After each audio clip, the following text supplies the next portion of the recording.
Bay Area thrash metal. That is something that should not need no introduction. One of the oldest names, one of the still active names of the place or area, region or style is Testament, which just has out their 13th album called Titans of Creation. Correct me if I'm wrong, if I made a mistake with counting, but that's how I would say it. And well, this album already came out a couple of months ago. It's as relevant as ever because Chosen Fest's getting cancelled, and we still need to figure out what cool albums we might have missed during the spring or early months of this year. And because of this COVID stuff, I actually got this album a little bit late, but nevertheless, it's here for review. And we'll take a look at the booklet, at the album in general, and talk you about a little bit of this thrash metal band. Now, I grew up with lots of American bands, and when I kind of found American thrash metal, that is beyond Metallica and all that stuff during my teenage years, somehow Testament always kind of managed to slip through my fingers. Maybe because I didn't like some of the stuff too much. I mean, there was nothing wrong with that, but really didn't give me the same kind of ticks that Metallica, Slayer, Anthrax and so forth were doing. But I mean, I always try to keep my ears open to bands, new and old, that is, when they have a new album out and are going to do a strong release.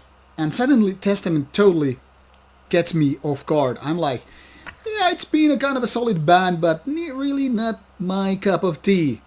Well, Titans of Creation is very, very much one of my cups of tea, that is, because there's something that makes this album really sound, really solid release with no weaklings as such. Now, obviously, there are as many opinions as there are different people, and Testament is no exception to this rule. I mean, obviously, we all know what the big four of thrash metal is, and Testament has been overall kind of shadowed by these bigger bands, so to speak. But that is no excuse to just skip this album, because if you're much like me and you have not heard all of them because you always figured it's not there right up your alley or whatever you want to call it, I think these kind of albums, which are not technically anything like a comeback album, but more like climbing back to the tower kind of a thing, is something that, hey, maybe you need to kind of recheck your values and thoughts and whatever about any given band. Now, obviously, if you take a look at this Metal Archives list, you'll see plenty of releases, and how they are ranked vary from album to album. And these kind of numbers, 16 reviews saying it's average, 62%, seem like putting things down. Well, I have to disagree a lot. And for the good part, because I think Titans of Creation is a strong album. Is it the thrash metal album of the year? I a little bit doubt it. But is it one of the best thrash metal albums of the year? I would say, yeah. And why so? Because it's almost 60 minutes in overall length, and it's basically creating nothing new to the genre. That is, it's thrash metal to kind of a traditional old school way, except for the modern day production. Well, I'll try to explain what makes this album tick me in the right way. First of all, in my opinion, there are no weak tracks. Every track here kind of defends its position very well. That is, even though they're sometimes a little bit lengthy, even with the 6-minute tracks in the beginning, and well, none of these tracks are exactly short, maybe for the last instrumental track, that is. The thing here is, they are all filled with rather good riffs. Maybe not the most mind-blowing ones, maybe not the most memorable ones, at least not throughout the whole course. But, I mean, I was expecting something less of a good album. I mean, just something like pretty decent, but still not my cup of tea. And 10 Titans came, and they kind of started to build this momentum. And so I was like, okay, I was doing some workout at the yard, you know, and I felt like this is a good soundtrack to doing some gym workout.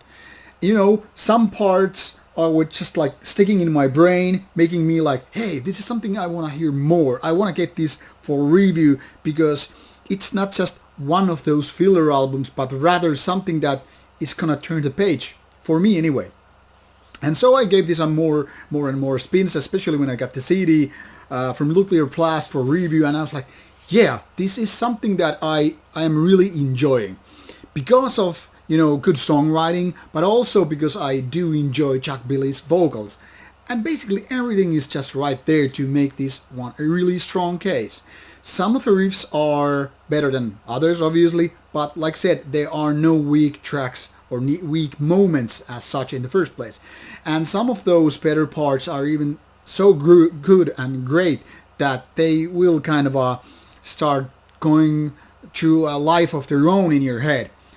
Like Dream Deceiver. I mean, it has a great chorus part, which is something that you really feel like, yeah, I'm gonna throw up some fists with this one, because it's just really cool. Also, City of Angel, which has this cool Los Angeles serial killer vibe with the music, very well, nicely done. Same goes with Symptoms and World War III.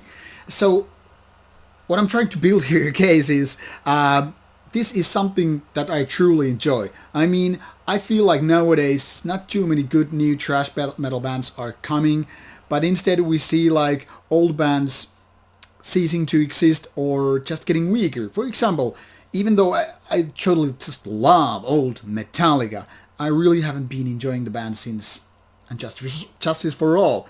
So it seems like it's more like 30 years and the band has been more like not so interesting for me, except for live. But when old bands such as Testament comes back with a strong case and they're like, yeah, hey, it's not like Slayer or Anthrax are the only cool kids, still doing old school thrash metal and making it sound wonderful. We're here as well. And I'm like, yay, this is something that I totally need. Old guys maybe, but still feeling fresh as ever.